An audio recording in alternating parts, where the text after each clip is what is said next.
Welcome back to my channel blogging আড্ডা with Uma. তোমরা সবাই কেমন আছো? আশা করছি সবাই খুব ভালো আছো, আর আমিও অনেকটা ভালো আছি। তো চলো আজকের ভিডিওটা শুরু করা যাক।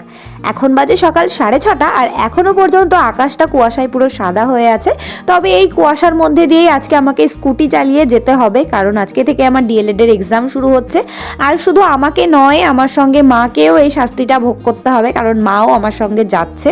তো সকালবেলায় যেহেতু স্কুটি চালাবো তাই পুরোপুরি প্যাক হয়ে গেছি, মানে যা কিছু ছিল, সোয়েটার, চাদর, মাস্ক, টুপি, রুমাল, মোজা, জুতো সব কিছু একসঙ্গে পরে নিয়েছি। এখনও গ্লাভসটা পরতে বাকি আছে। এদিকে বাবা স্কুটিটা বের করে দিল, আর মাও আগে থেকে রেডি হয়ে আছে, দুজনেই পুরোপুরি প্যাক হয়ে গেছি। আমি এখন গ্লাভসটা পরে নিচ্ছি, কারণ এই ঠান্ডায় গ্লাভস ছাড়া গাড়ি চালানো কিছুতেই সম্ভব নয়। যদিও গ্লাভস পরেও বা কতদূর কি হবে আমি জানি না, তবে না পরলে তো আমি গাড়ি চালাতেই পারবো না, হাত পুরো কেটে নিয়ে চলে যাবে ঠান্ডায়। তো যাই হোক, এদিকে দুজনে তো রেডি হয়েই গেছি। এবারে চলো আমি আর মা বেরোই।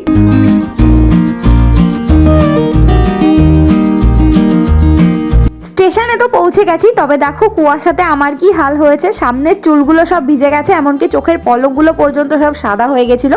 ভাগ্যিস মাস্কটা পরেছি তাই বাঁচো আর কি, না হলে ভীষণ কষ্ট হতো, ঠান্ডাই লেগে যেত হয়তো বা। আর এখন 7:14 বেজে গেছে। বাড়ি থেকে বেরিয়েছি 6:30টায়। যে রাস্তা আসতে 20 মিনিট সময় লাগে, সেই রাস্তা এতক্ষণ ধরে এসেছি শুধুমাত্র কুয়াশার জন্য। তবে এবার ভাবলাম একটুখানি চা খেয়ে নিই, কারণ চা খেলে একটু হলেও এই ঠান্ডায় রিলিফ পাওয়া যাবে আর কি। তো দুটো লিকার চা আর বিস্কুট নিয়ে আমি আর মা খেলাম। তারপর নিলাম একটা হজমোলা আর কয়েকটা পালস। এবার স্টেশনে খানিকক্ষণ ওয়েট করছিলাম, তারপরে ট্রেন ধরে পৌঁছে গেছিলাম পরীক্ষা দিতে। তবে সেসব কিছুই আমি ভিডিও করিনি, আজকের দিনে এইটুকুই করেছিলাম। পরের দিন থেকে আবার ভিডিওটা স্টার্ট করেছি। তো এটা হচ্ছে নেক্সট দিন। এখন বনগা চলে এসেছি, আর এসে এই যে প্রিয়ার সঙ্গে দেখা হয়ে গেছে, আমরা একসঙ্গেই যাব এক্সাম দিতে। আর বনগা থেকে ট্রেনেও উঠে পড়েছি, শিয়ালদা লোকাল।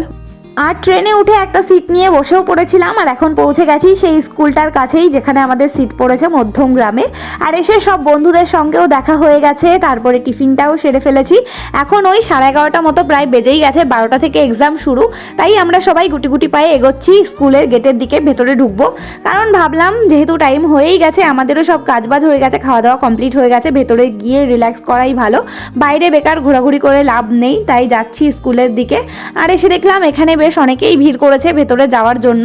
তো চলো এবারে আমরাও যাই ভেতরে, পরীক্ষা দিয়ে আসি। তো এখানে পরীক্ষা দিয়ে বেরিয়ে পড়েছি। আর আজকে আমরা বাড়িতে যাব না, যাব একটা মাসিদের বাড়িতে।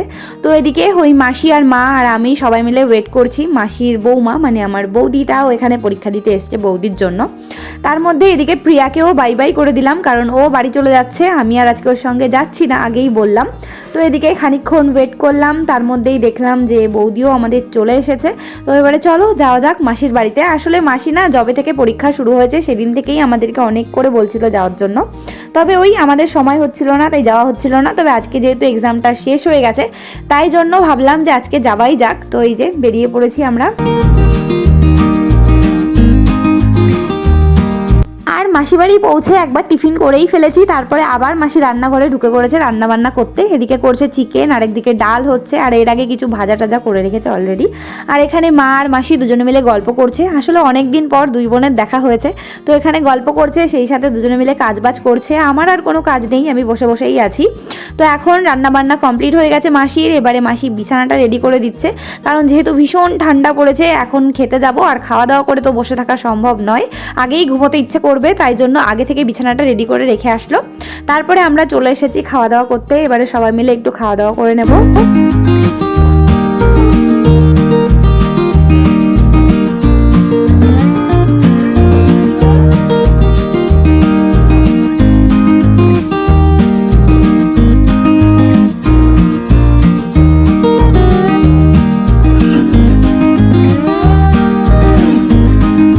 রাতে খাওয়া দাওয়া সেরে ঘুমিয়ে পড়েছিলাম ফ্রেশ হয়ে, আর কোনো ভিডিওই করা হয়নি। আর এখন সকালবেলায় ঘুম থেকে উঠে পড়েছি, বেজে গেছে 8টা।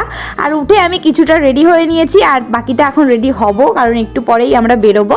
9টার মধ্যেই বেরোতে হবে, রেডি হয়ে খাওয়া দাওয়া সেরে তারপরে আর কি। কারণ ওদিকে বরমশাইও বাড়িতে আসছে। এমনিতেই আমরা আজকেই চলে যেতাম, তবে একটু বেলা করে বেরোনোর ইচ্ছে ছিল, কিন্তু ওদিকে বরমশাই বাড়ি ফিরছে ভোরবেলাতেই, ওর কথা ছিল রাতে ফেরার, তাই আমরা ভেবেছিলাম একটু বেলা করে বেরোবো। তবে যেহেতু ও সকাল সকাল আসছে, আসছে, তাই আমরাও সকাল সকাল বেরিয়ে পড়বো। তো এদিকে মাসি আলু সিদ্ধ, ভাত, ডিম ভাজা রান্না করেছিল। খাওয়া দাওয়া করে এখানে সবাইকে টাটা করে আমরা বেরিয়ে পড়লাম। সবারই ভীষণ মন খারাপ হচ্ছিল, আমাদেরকে তো আসতে দিতেই চাইছিল না। অনেক জোর করে আমি আর মা বেরোলাম। তো এই যে এখন আমরা দুজনে ভ্যানে উঠে পড়েছি। এবারে চলো যাওয়া যাক স্টেশনে।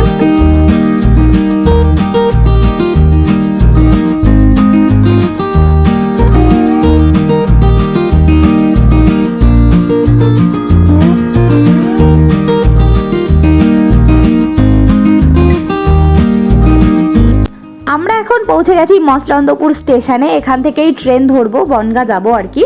তো স্টেশনে এসে আমাদের বেশিক্ষণ ওয়েট করতে হয়নি, 4-5 মিনিটের মধ্যেই আমাদের ট্রেনটা চলে এসেছিল। আর ট্রেন ধরে এখন পৌঁছে গেছি বনগাঁতে। আর আজকে যে কি বিভৎস ঠান্ডা পড়েছে সেটা বলার নয়, যত বেলা বাড়ছে ঠান্ডাও বেড়ে চলেছে। মা এখানে বসো, ওই জায়গায় চলো, একটু হাওয়া কম লাগবে। চলে এসছি বনগাঁ, কি ঠান্ডা।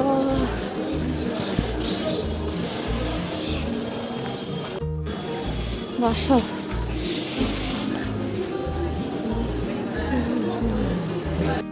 বনগাঁ থেকে এখন আবার আমি আর মা ট্রেনে উঠে পড়েছি আমাদের মাঝের গ্রামের উদ্দেশ্যে। আর বর্মশায়েরও মানে একই ট্রেনে আসার কথা ছিল, মানে একই ট্রেনে নয়, একই টাইমে আমাদের স্টেশনে যে ট্রেনটা ঢুকবে তো ওটাতেই আসার কথা ছিল। তবে ওদিক থেকে ও ট্রেন ফেল করেছে, তাই আমরা একসঙ্গে আর নামতে পারলাম না।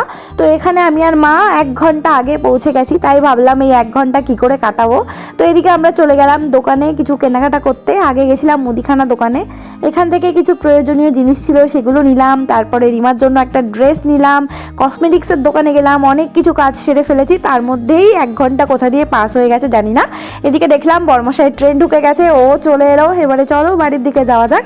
আর বাড়ি ফেরার পথে রাস্তার থেকে একটা দোকান থেকে কিছু মিষ্টি নিয়ে নিচ্ছি আমরা এখন, তারপরে যাব বাড়ির দিকে।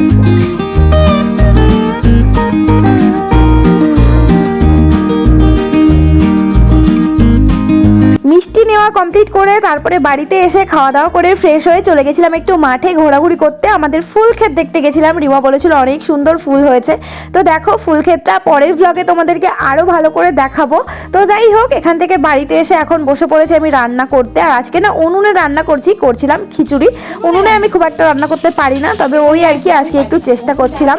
যাই হোক, তোমাদের আজকের ভিডিওটা কেমন লাগলো অবশ্যই কমেন্ট করে জানাবে। আর যদি কিছু ভালো লাগে, আর যদি কেউ আমার চ্যানেলে নতুন হয়ে থাকো, তাহলে অবশ্যই চ্যানেলটা সাবস্ক্রাইব করে আমার পাশে থেকো।